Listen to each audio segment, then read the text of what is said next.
Your eyes are a window into your soul. Look up towards the light, not down at the ground where the shadows lay. Welcome back to the channel. Tune in or ghost out. In my 27 years on this earth, I've seen this game that we call life break people down to points that they never thought they'd see. Even if I couldn't witness their pain, I looked through their eyes and saw everything I needed to. What once was a vibrant person with dreams, hopes, aspirations, over time gets molded into a metal gear that gets added to the system. The world has a weird way of working. It lets us know that we're individuals even in times that we don't feel like it. People marvel at the fact that humans have fingerprints that are unique for every person. But something that's even more unique to you, has no repeating patterns, and evolves as you grow, are your eyes. They shape so many aspects of you and your worldview, yet we deny the power they truly hold. Some even deny what they see right in front of them. It's hard to accept the state of the world. So much of what's going on is making us feel like we're wasting time, wasting our life, not achieving what people before us would have already done at this age. And while I can't speak for your experience,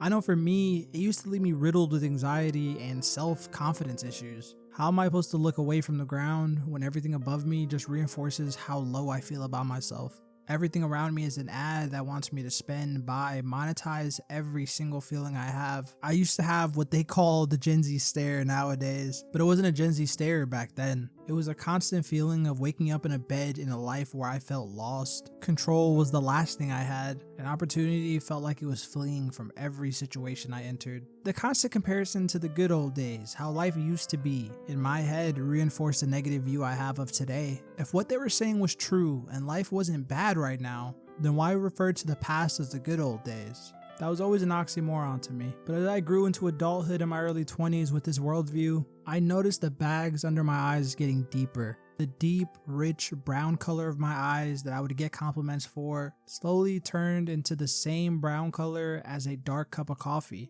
I wasn't a youthful 20-year-old with dreams, passions, and aspirations. I was a vessel of troubled potential. I consumed everything that the world fed me. I chased money, I chased women, I chased dreams that weren't mine. They put me in the same place every time, waiting for some sign to let me know that I was doing something right. Until I saw that sign, I just looked at the ground and hoped that nothing bad happened. The systems in place in our lives put your life on a crash course, leading you into depression, addiction, or jail. And they hope you look down at the ground long enough until that happens. I feel like that Gen Z stare is just a product of all that. Instead of giving people the tools to be in the driver's seat of their life and change the trajectory, the powers that be would rather you sit in the passenger seat and fall for all the temptation around you. It's funny.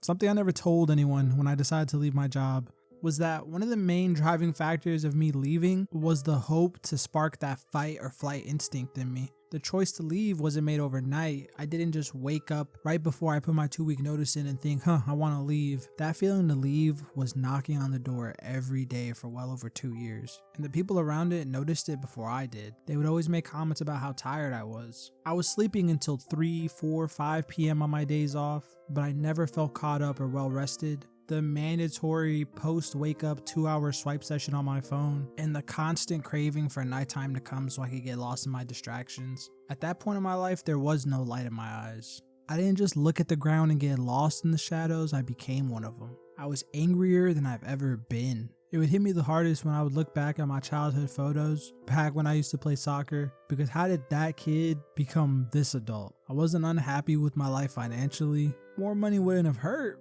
but it wasn't the reason that I felt as low as I did. Something that I've realized being on both ends, employed and unemployed, and seeing the lows and the highs of both, the hardest thing to deal with is hope. The reason I felt so bad at the job that I had was because I couldn't see past that job. Every day that I clocked in felt more and more like the last one. Getting a vision for what my future held was scary because all it showed me was the place that I was at. Seeing a spitting image of myself of a 60-year-old getting ready to retire at the same position that I'm currently in was really a sobering moment for me. That's when hope kind of faded away. What is there to look forward to when every day is the same?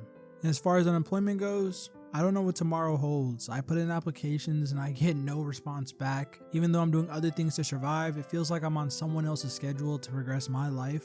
And at times, hope has wavered a lot. But in both situations, I'm glad I held on to hope rather than let it slip away. Hope is a dangerous thing. For many, it makes them ignore the signs right in front of their face and listen to a voice telling them to keep trying. In my case, hope was the reason that I woke up every day. The hope that something would go differently. I realized the more and more that I hoped for things to go differently, my words had to be met by action. I don't know if leaving that job was the right action to take, but I did something. I don't know if this YouTube channel was a good idea to make, but I did something. And I don't know if I'm going to succeed, but I'm doing something to make it happen. The reason I'm telling you to look up is because sunlight enlightens so much. In the time that we live in, everything is moving a mile a minute. And with the minimalistic, modern look taking over everything, it's becoming more and more a gray landscape of advertisements and monetization. But something that we don't appreciate, that takes us back to a time that before we even existed, is the blue sky around us. As much as society tells us to ignore how we are as people, the sky knows who we are. We weren't always these anxiety-riddled, troubled people. We used to discover things. We used to make inventions. We used to have brilliant thoughts. And they're trying to take all that away from you now. The longer you stare at the ground and shun the light, the more they win. I don't know about you guys, but I have a smile on my face until they throw me on the street. You can charge me for rent, you can charge me for water, but you can't charge me to smile. You can't put a fee on my happiness. Think about it. They have mega yachts, they own islands, but still, they want to determine what you can and can't do in your life. It's not about the money, it's about the control. So don't give them the control that they deeply crave. As young adults, we feel helpless and powerless to the system around us, but I'm telling you, a small battle you can take is just smiling, is looking up, looking at the sky, appreciating the nature. It's like a small protest. I don't know, man, maybe I'm spreading that hippie nonsense, but you know, it's the Sunday video. I wanted to leave you guys with some good vibes, some motivation for the week. Don't let them make you stare at the ground. Look up and let the light enter. In all this superficial darkness, the least you could do is give yourself some real light. Get off of the phone and get lost in the world. If you agreed or disagree with anything I said here, let me know down below. I hope you have a terrific Sunday, and let's tackle the week moving forward. If you made it this far and haven't dropped a like, please go ahead and drop a like on the video. And a subscription does more for me than you could ever know. With that being said, thank you for tuning in. Until next time. Transmission complete. Signal terminating. This is Ghost Thread, signing off.